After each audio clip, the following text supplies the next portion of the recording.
La construction de la richesse commence par l'adoption d'un bon état d'esprit. Beaucoup de gens croient que la richesse est hors de leur portée. Les riches cependant, ont une perspective complètement différente sur l'argent, ce qui les distingue de ceux qui luttent pour atteindre la réussite financière. Pourquoi semble-t-il que les riches continuent de s'enrichir au fil des ans, alors que les pauvres restent bloqués et voient leur situation financière se dégrader? Qu'est-ce qui permet aux riches d'accroître régulièrement leur richesse au fil du temps, alors que les pauvres voient rarement leur patrimoine augmenter de manière significative? Lorsque les pauvres reçoivent une manne, comme un remboursement d'impôts, ils la dépensent souvent immédiatement pour acheter des produits de luxe, tels qu'une nouvelle télévision, ou des vacances. En supposant que leurs besoins fondamentaux soient couverts, les riches et les pauvres abordent l'argent avec des schémas mentaux totalement différents. Examinons ce qui permet aux riches de continuer à accroître leur patrimoine, et pourquoi les pauvres et la classe moyenne restent bloqués dans la médiocrité. Bonjour à tous, et bienvenue sur le Titan Cuirassé, une chaîne où vous pouvez apprendre sur l'investissement, les finances personnelles, la gestion de l'argent, la psychologie, et sur beaucoup d'autres sujets d'éducation financière, parce que les écoles ne vont pas le faire à votre place. Si l'un de ces sujets vous intéresse, ou si vous voulez apprendre à mieux gérer votre argent, et à jouir d'une plus grande liberté financière, n'hésitez pas à vous abonner, à me laisser un like, et à activer la cloche des notifications pour être averti chaque fois que je publierai une nouvelle vidéo. Sans plus tarder, plongeons dans le vif du sujet. 1. Les riches donnent la priorité à l'apprentissage de l'argent. Les pauvres restent souvent dans leur situation parce qu'ils n'ont pas la volonté de s'informer sur les finances et sur la manière d'utiliser l'argent pour améliorer leur vie. Ils se sentent souvent dépassés par les questions financières, ou craignent de commettre des erreurs. Pourtant, la plupart des gens ont accès à l'éducation financière grâce aux livres, l'Internet, et des plateformes comme YouTube, mais beaucoup ne parviennent pas à tirer parti de ces ressources. Les personnes qui éprouvent des difficultés financières disent souvent « l'argent ne m'intéresse pas ». En réalité, l'argent a un impact considérable sur notre vie, que nous le reconnaissions ou non. Votre lieu de résidence, vos activités quotidiennes, la voiture que vous conduisez, vos activités de loisirs, vos vacances, votre régime alimentaire, et une grande partie de votre santé, sont tous influencés par votre situation financière. Arrêtez-vous un instant et imaginez ce que pourrait être votre vie si vous aviez de l'argent à volonté. Les gens pensent à l'argent bien plus qu'ils ne le pensent. Il est donc essentiel de comprendre comment l'utiliser pour améliorer votre vie. 2. Ils font de l'endettement un outil de croissance.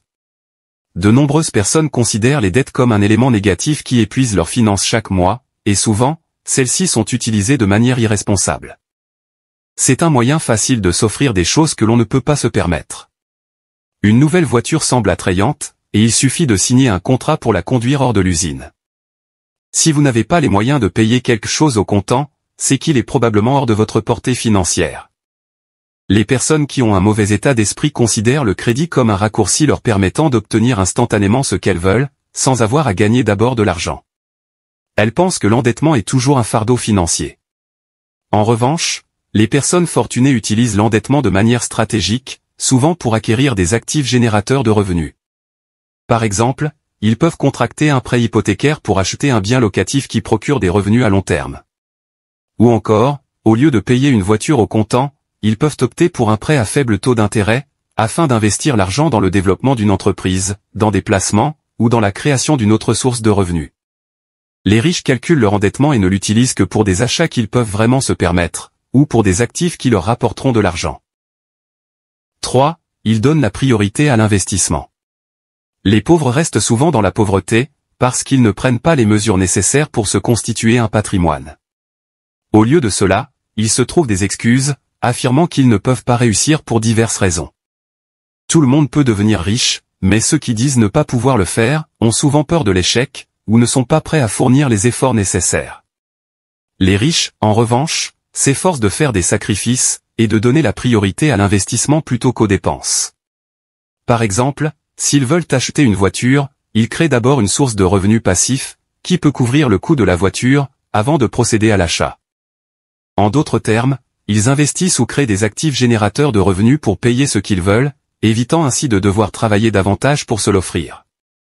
Ce revenu supplémentaire peut provenir d'actions, de biens immobiliers, ou d'une augmentation des bénéfices d'une entreprise. Bien que cette approche prenne plus de temps, l'avantage d'avoir des dépenses couvertes par des revenus passifs en vaut la peine. D'un autre côté, les pauvres achètent d'abord la voiture, et travaillent ensuite plus dur pour la payer. Des années plus tard, ils se retrouvent dans la même situation financière qu'auparavant. 4. Les riches privilégient les gains à long terme. Les pauvres, quant à eux, manquent souvent de patience ou d'intérêt pour investir. Attendre des mois, voire des années, pour voir leur argent fructifier, leur semble beaucoup trop long. Ils se concentrent sur la satisfaction à court terme, préférant dépenser et profiter de leurs gains aujourd'hui. À l'inverse, les riches planifient leur avenir, sachant qu'ils ont de grandes chances de vivre assez longtemps pour profiter des fruits de leurs investissements. Si personne n'aime attendre des années pour dépenser de l'argent, l'essentiel est de reconnaître que les investissements fructueux produisent des rendements exponentiels au fil du temps. Par exemple, en attendant d'acheter une voiture de $40 000 et en investissant cet argent à la place, ils peuvent éventuellement faire fructifier ces fonds pour obtenir un montant beaucoup plus important, et pouvoir s'offrir plus tard une voiture de $400 000 s'ils le souhaitent. Comme pour la plupart des choses, l'équilibre est essentiel.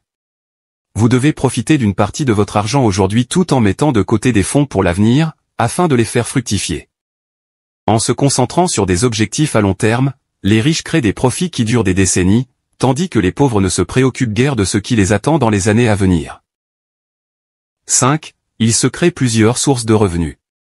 Les pauvres dépendent généralement d'une seule source de revenus, et ne réalisent pas que pour réussir, il est essentiel de se concentrer sur le développement de plusieurs sources de revenus. Ils dépendent souvent uniquement du revenu actif de leur emploi, et de rien d'autre. S'ils prennent un jour de congé pour cause de maladie, ou s'ils décident de partir en vacances, leurs revenus s'arrêtent complètement. Les écoles ont toujours mis l'accent sur la nécessité d'avoir un bon emploi pour payer les factures, mais elles parlent rarement de la création de plusieurs sources de revenus. La plupart des personnes fortunées disposent de plusieurs sources de revenus, ce qui leur permet de gagner de l'argent, qu'ils travaillent, ou qu'ils prennent des congés. Même si l'une des sources de revenus diminue, cela ne les dérange pas parce qu'ils comprennent cette éventualité, et s'y préparent bien à l'avance. Comment génèrent-ils des revenus en dehors de leur emploi principal? Ces sources de revenus supplémentaires peuvent inclure les gains provenant d'une activité secondaire, des droits d'auteur sur des livres, de la musique ou un podcast, les revenus locatifs d'un bien immobilier, les intérêts d'une épargne, ou les dividendes d'une action. 6. Les riches recherchent activement des opportunités. Les personnes fortunées sont constamment à la recherche de nouveaux moyens d'augmenter leurs revenus. Étant conscients que des opportunités peuvent se présenter à tout moment, ils se tiennent prêts à agir. Par exemple, lors d'un krach boursier, les riches voient une occasion de faire des bénéfices en achetant des actions à des prix considérablement réduits. Ils sont prêts pour ces moments, car ils gardent des capitaux disponibles pour investir. Cet état d'esprit contraste fortement avec celui des pauvres et de la classe moyenne. La classe moyenne se sent souvent intimidée par de telles opportunités. Parfois, elle vend même ses actions aux riches avec une forte décote, en supposant qu'ils possèdent des actions au départ. De nombreuses personnes se surendettent également en empruntant le maximum possible sur leur maison. Lorsque leur unique source de revenus est interrompue, ils sont contraints de rendre la propriété à la banque, qui la vend ensuite à un riche investisseur à la recherche d'une bonne affaire. Il s'agit là d'exemples clairs de transfert de richesse des pauvres vers les riches, en raison d'un manque de préparation financière. Les riches savent reconnaître les opportunités lorsqu'elles se présentent, et sont toujours prêts à en tirer parti. 7. Ils sont déterminés à réussir. Les pauvres et la classe moyenne se sentent souvent suffisamment à l'aise avec leur situation actuelle, qu'ils ne sont pas prêts à faire tout ce qu'il faut pour l'améliorer. Ils passent du temps à regarder la télévision ou à faire défiler sans cesse les médias sociaux, alors que les riches font des heures supplémentaires, apprennent, et se développent. Bien sûr, ils aimeraient eux aussi être riches, car cela semble incroyable d'un point de vue extérieur. Mais une fois qu'ils réalisent le temps et les efforts nécessaires pour réussir, ils décident souvent que le jeu n'en vaut pas la chandelle. Les riches, en revanche, s'engagent pleinement à réussir, et sont prêts à faire presque n'importe quoi pour y parvenir. Même s'ils échouent, ils continuent à aller de l'avant, sachant que les personnes qui réussissent le mieux essuient généralement de nombreux échecs en cours de route. Les personnes fortunées sont conscientes du pouvoir de l'argent et de la façon dont il peut améliorer la vie, c'est pourquoi ils travaillent sans relâche pour le gagner. Il est difficile de vivre dans la pauvreté, mais il est tout aussi difficile de s'enrichir. Préférez-vous vous battre pour payer vos factures, vivre d'un chèque à l'autre, craindre d'être expulsé de votre logement? Ou préférez-vous vous préoccuper de ce que font les riches, comme le fait de savoir si leurs investissements vont être multipliés par 100, pour débloquer une sécurité financière encore plus grande? Émulez ce que font les riches, et vous pourrez vous aussi connaître le succès. En suivant leur exemple, vous vous enrichirez au fil du temps, tandis que d'autres continueront à s'appauvrir.